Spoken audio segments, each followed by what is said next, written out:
టాలీవుడ్లో చిన్న పాత్రలతో కెరీర్ ప్రారంభించి తన అద్భుతమైన నటనతో నేడు టాలెంటెడ్ హీరోగా గుర్తింపు తెచ్చుకున్నారు సత్యదేవ్. హిట్స్ ఫ్లాప్స్తో సంబంధం లేకుండా వైవిధ్యమైన కథలను ఎంచుకుంటూ వరుసగా క్రేజీ ప్రాజెక్ట్స్తో దూసుకుపోతున్నాడు.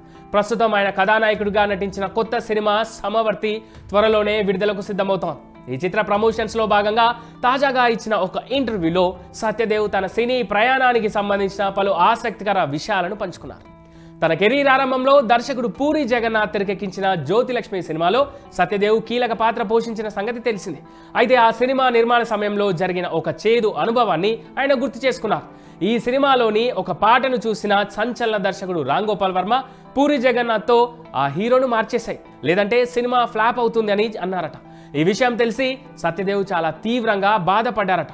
కనీసం పూర్తి సినిమా కూడా చూడకుండా కేవలం ఒక పాట చూసి వర్మ అలా ఎలా అంటారని చాలా ఫీల్ అయ్యారట. ఆ తర్వాత కథ ఊహించని మలుపు తిరిగింది.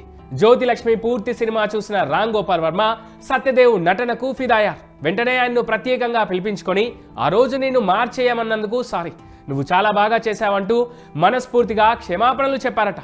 ఆర్జీవి లాంటి పెద్ద దర్శకుడు తన తప్పు తెలుసుకొని సారీ చెప్పడం తనను ఆశ్చర్యపరిచిందని సత్యదేవ్ పేర్కొన్నారు. ప్రస్తుతం సత్యదేవ్ చేసిన ఈ వ్యాఖ్యలు సోషల్ మీడియాలో విపరీతంగా వైరల్ అవుతున్నాయి.